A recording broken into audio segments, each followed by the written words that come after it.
Dudes, it's Gaz, and welcome back to the Destiny 2 video. Today we're going over the Dark Decider auto rifle, the newest auto rifle added with Iron Banner, and we'll be going over a PVE review here. This thing is I believe the first auto rifle in the game that can get the perk called Voltshot, which will cause AoE lightning after shooting enemies after you've gotten a kill and reloaded. We'll be talking about if this is worth going for. We're comparing it to some of the meta Voltshot weapons in the game, specifically the Ikelos SMG, which is also obtainable this season, and is a very high chase weapon for a lot of people. We've got the Dark Decider. Lots of similar stats, actually, to the Ikelos SMG, with a couple things that are better, probably some things that are worse, and the biggest problem is this thing is annoying to farm. It comes from Iron Banner, and Iron Banner has no, engram focusing. It's pretty much just luck of the draw. If you get this to drop with Voltshot and then whatever other perk you get, there you go. And that's going to be part of the criteria of why I'm going to say if I think it's worth it or not at the end. So let's get into it. We did a lot of the testing of this on stream. If you want to compare it to the live stream channel, we do live stream Destiny somewhat often, but mostly Warframe. So, alright, Dark Decider. What's going on here? I'm going to bring up the Light GG page for this. It's a website I use to check out different roles for weapons and all that. And I'm going to compare a couple other weapons to this thing too. Since we're only focusing on Voltshot really here, the big thing with Voltshot is it's only obtainable on arc weapons. So there's a limited amount of weapons that can get this in the first place, and we're going to show a couple of them right now. So I'm in my inventory in the Enclave. So here's the Dark Decider I've gotten. As far as the best perks you can get in this thing, if you want Voltshot, which I feel like there's no other reason to use this weapon besides Voltshot for PVE, that's going to be your choice in this column. Other choices, there's Golden Tricorn for extra damage, and things like that. But yeah, mostly Voltshot, want the AoE jolt on shots. This column right here, the auto-loading column, this is where you have more flexibility. Subsistence is in this column. Dynamic sway reduction, which will give you better accuracy as you fire the weapon. I got auto-loading. This thing has pretty good reload speed, so I feel like it's kind of a waste. But I personally feel like this weapon is not really worth farming a 5 out of 5 God roll for. We'll talk about what I think the 5 out of 5 God roll is later, but auto-loading is fine. It's not going to trigger Voltshot when you auto-load, but whatever. And as far as the rest of the stats, we've got Flared Magwell giving us a bunch of reload speed. Very nice, since we have to reload after every kill for Voltshot. And then Full Bore. This thing does not have the best range, so you don't want to jam some range on here. The Masterwork we got is pretty bad. You'd probably want a range or a reload Masterwork just to proc that quicker. So if we look at what we have right here, 50-round magazine, and decent range. I brought up Light GG here, and as far as how far a max range roll on this thing is going to go, I've got it right here. So like I said, you can get subsistence on this thing. So we got Voltshot, subsistence, accurized rounds, and full bore with a range masterwork. As much range as you possibly can jam. You got a 27.8 damage fall off. I'd probably say go Flared Magwell just for that extra reload speed. Your maximum range goes to 26.28.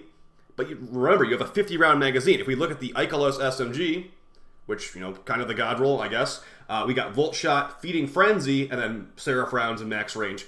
20.96. That's with everything going into range, and you still got your Voltshot and all that.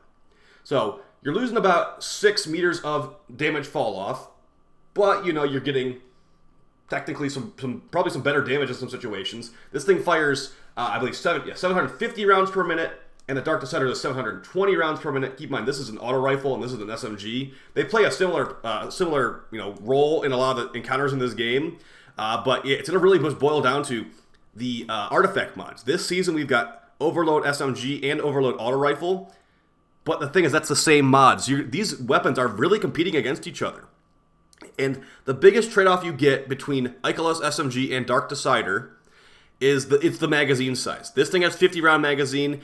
You technically could get subsistence, so every kill would reload the magazine a little bit. Ikelos SMG, and actually aggressive frame SMGs in general, have a terrible magazine size of usually around 20-something bullets. So you're reloading it quite often, but of course the Ikelos SMG does have the Rasputin Arsenal perk, which when you break an enemy shield will give you about 35% of your magazine back. So that's the thing, and then we're going to get into the biggest problem here, which is... Not only is this weapon not exactly easy to farm because it comes from Iron Banner and it's okay, good luck getting that, but also, those perks in that left column were not amazing. You're basically looking at Subsistence, which has anti-synergy with Voltshot because you have to reload after a kill, and Subsistence might give you a full magazine, so you couldn't even reload unless you fire off another bullet, and then auto-loading is anti-synergistic. It's what are you even going to go for in that left column? And that's the thing too. The ikelos SMG has Feeding Frenzy, great for Voltshot, giving you that reload back. And then it's like, okay, so this thing is basically hardcore competing against the ikelos SMG. Let's pretend that you didn't like the ikelos SMG. You're like, that magazine size is too low for me. What other options do you have? Well, the other options are actually be a lot more dominant in longer ranges than this thing. So we're looking at about 27, 26 meters with this thing at max range roll. Keeping in mind, I already have the Voltshot Feeding Frenzy roll for ikelos here. There's this thing called Tarnished Metal. It's a Voltshot scout rifle. This thing's really nice. It can go from really far away. Obviously, it's a scout rifle, so get a couple shots in, reload this thing, AoE lightning from across the map, basically. So it's also competing with this, if you have this season, of course.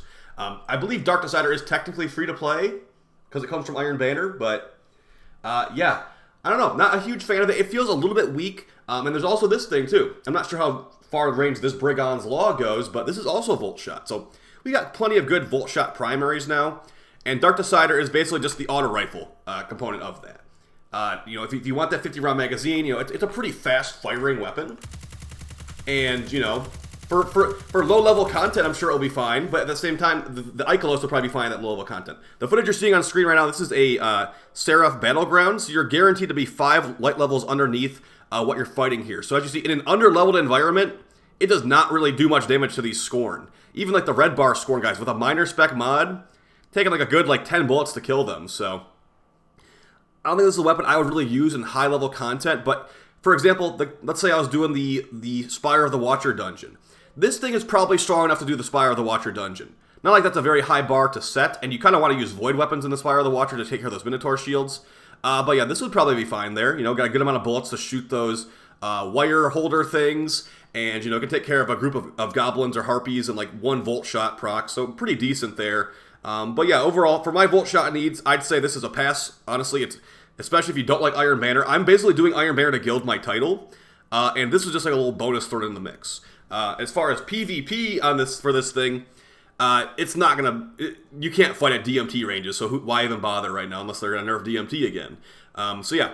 If you guys want to try this out, feel free to. Some people have been saying Golden Tricorn is better than Voltshot on this.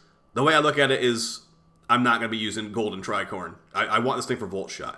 Now, additionally, there's actually one other Voltshot weapon I didn't mention in the video today that a lot of people have been talking about being really good, and that's going to be the new Trace Rifle from the Season of the Seraph. It's going to be called the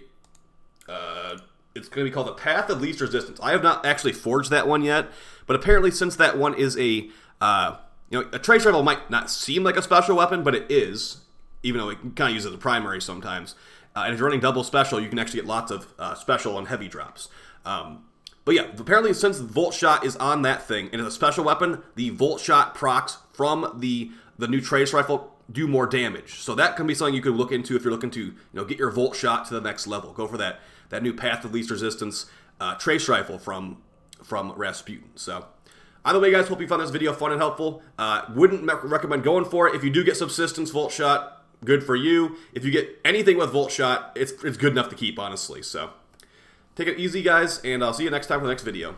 Peace.